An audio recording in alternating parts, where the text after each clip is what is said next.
My own sister watched me bleed out in the snow and glanced down at her watch. I was trapped inside the twisted frame of my crushed car, struggling to breathe, staring straight at Bonnie as she stood by the guardrail. She didn't call 911. She didn't shout for help. She simply looked at me through the spiderweb of shattered glass in the windshield, waiting for the moment my body finally stopped moving. The betrayal hurt far more than the metal crushing my legs. She hadn't just tampered with my brakes. She stayed there to make sure the job was finished. The steady beeping of a monitor pulled me back from the darkness. My eyes opened slowly against the harsh glare of fluorescent hospital lights. My head pounded like someone had split it open with a hammer. A nurse stood beside the bed, adjusting the drip of my IV. When she noticed my eyes were open, relief didn't appear on her face. What I saw instead was worry. She glanced toward the door before leaning closer, lowering her voice until it was barely more than a whisper. She told me my sister had been visiting every single day. But Bonnie hadn't been sitting beside my bed, holding my hand. She hadn't been praying for me to wake up. Instead, she had been cornering the doctors in the hallway, demanding to know when they could legally declare me brain dead, so she could activate the power of attorney she had already prepared. The room tilted sideways, and it wasn't just because of the concussion.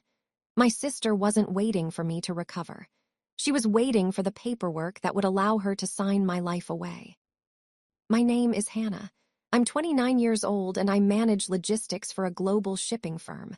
I know exactly what a hostile takeover looks like, and this was one. Bonnie didn't only want the money. She wanted to erase me. She wanted to turn me into a ghost while I was still breathing so she could play the grieving Ares without the inconvenience of having a living sibling standing in the way. My hospital gown had shifted slightly, exposing the long, pale scar that ran down the length of my left forearm.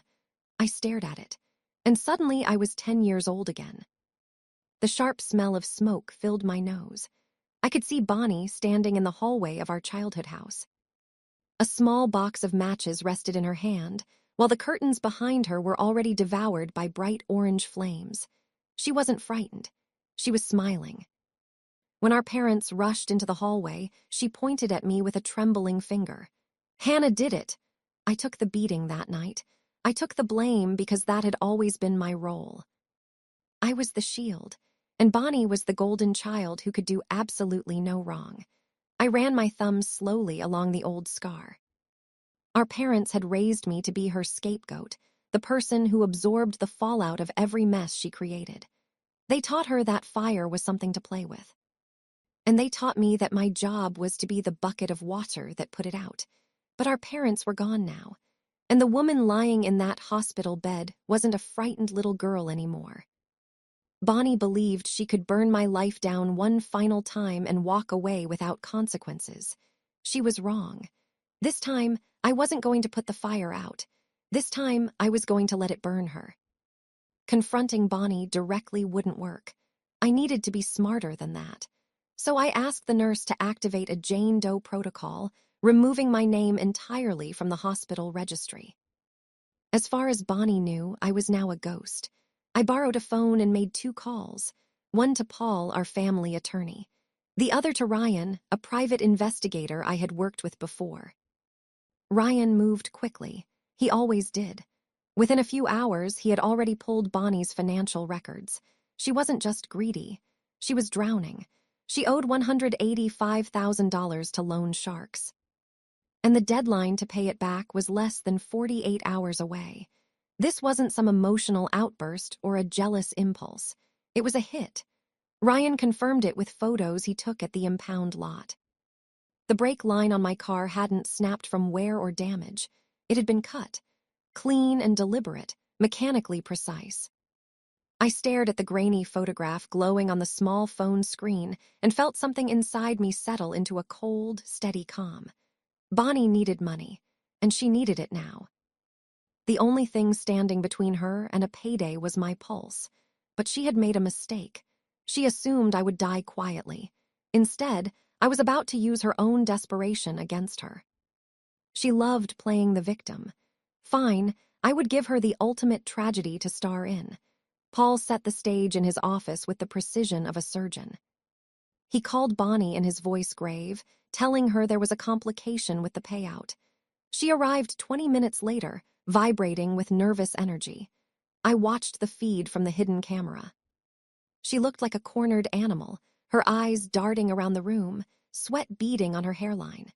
She knew the loan sharks were running out of patience. Paul sat behind his massive mahogany desk and laid 2 stacks of paperwork between them. He explained the situation with a heavy sigh. Stack A was the standard homicide investigation protocol since the police had found the cut brake line. The insurance money would be frozen for up to 3 years, pending a full inquiry. Bonnie's face went gray. She didn't have 3 years. She didn't have 3 days. Then Paul tapped Stack B. He acted reluctant, like he was doing something unethical. He told her there was a loophole. If the damage was self-inflicted, if Hannah had been unstable, depressed, suicidal, the case would close immediately as a tragic personal act. The money would release in 24 hours. He watched her, waiting. It was the ultimate test of her character. Bonnie didn't hesitate. She didn't ask about my reputation. She didn't care about the truth. She grabbed Stack B. She looked Paul in the eye and lied with a smile. She told him I had been spiraling for months. She told him I talked about ending it. She signed the sworn affidavit framing me for my own attempted murder. Her pen scratching loudly in the quiet room. She thought she was manipulating him. She thought she had won the lottery. She had no idea she just signed her own confession. Bonnie's voice filled the room, smooth and poisonous. She looked at Paul, her eyes wide with fake sympathy, and told him I was broken. She said I had been talking about ending the pain for months. She signed the affidavit with a flourish, the scratch of the pen against the paper sealing her fate. She handed the clipboard back to Paul and asked when the funds would be released. She was already spending the money in her head. She was already erasing me. The door to the adjoining conference room clicked open. Bonnie spun around in her chair, annoyance flashing across her face at the interruption. But when she saw me, the annoyance died. Her face went slack. The color drained from her skin until she looked like the wax figures we used to see at the museum. I walked into the office, the heavy oak door closing behind me with a final solid thud. I wasn't a ghost. I wasn't a memory. I was the woman she tried to bury. Standing 5 FT away, holding the digital recorder that had captured every word of her perjury. The silence in the room was absolute. I could hear the hum of the air conditioner and the shallow, rapid hitch of Bonnie's breath. She looked from me to Paul, then back to me, her brain misfiring as it tried to reconcile the sister she killed with the sister standing in front of her. Then the shock broke. It didn't turn into remorse. It turned into fury. Her hands curled into claws on the armrests of her chair. "You set me up," she hissed. The venom in her voice was thick enough to choke on. "You set me up. You made me do this." She lunged out of the chair, not to hug me, but to attack. She was screaming now, the mask of the grieving sister completely gone. She yelled that it was my fault.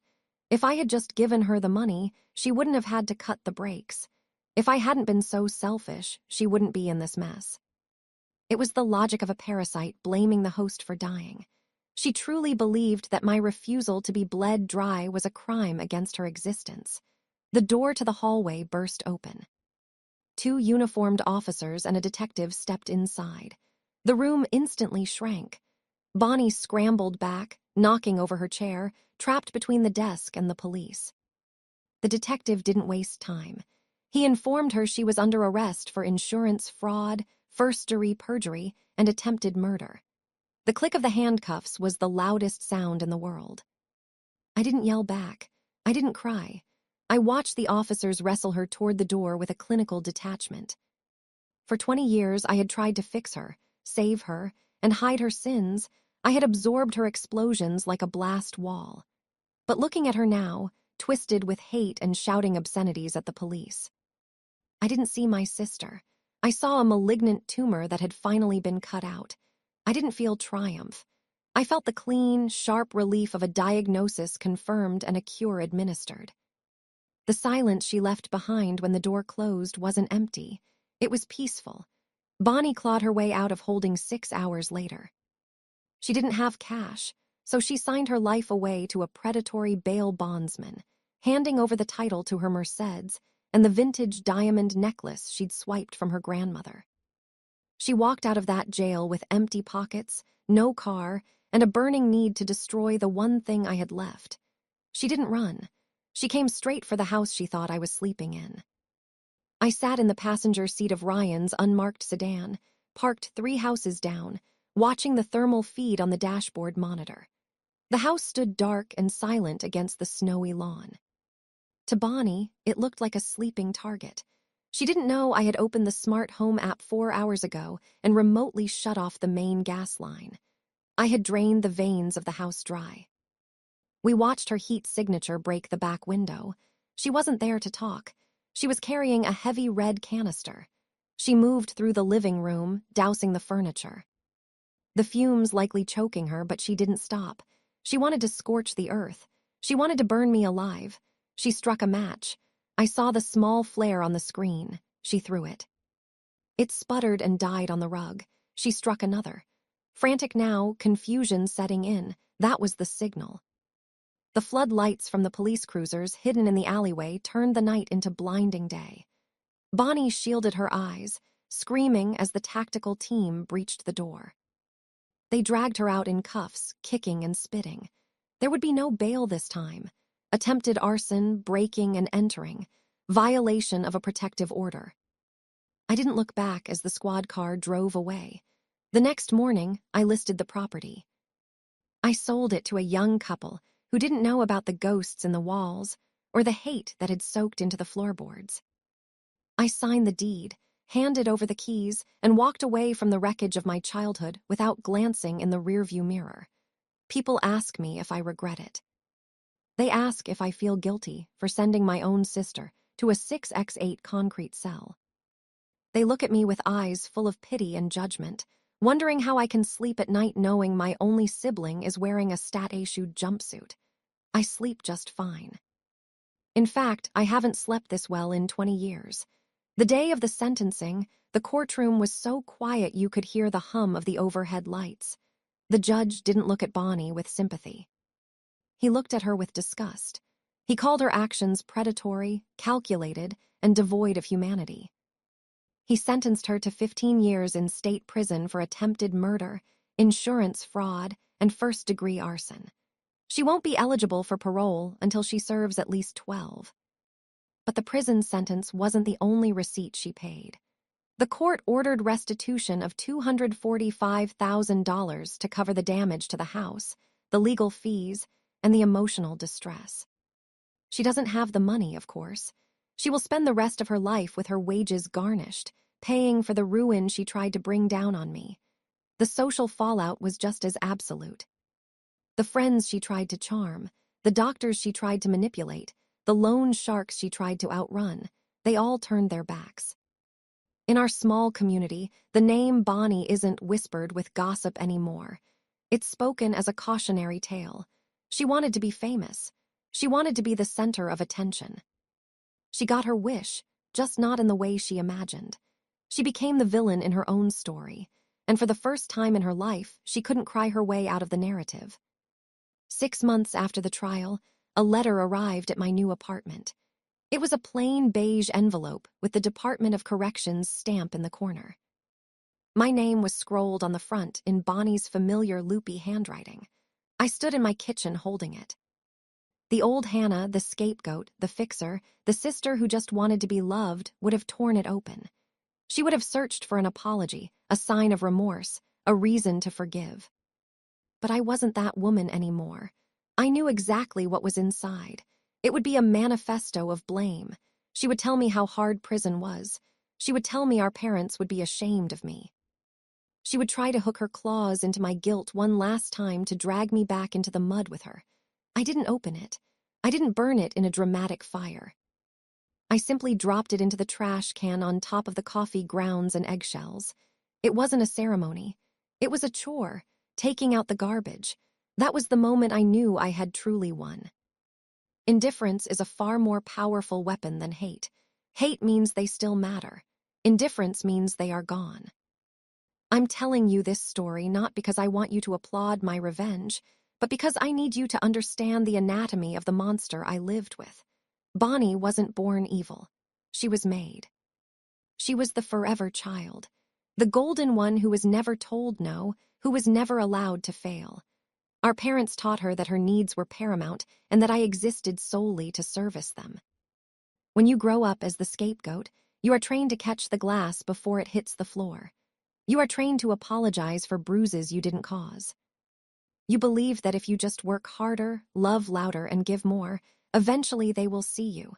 Eventually, they will love you back. That is the lie that almost killed me. If you are currently holding up the sky for a family member who would watch you be crushed without blinking, I need you to hear 3 rules. These aren't suggestions.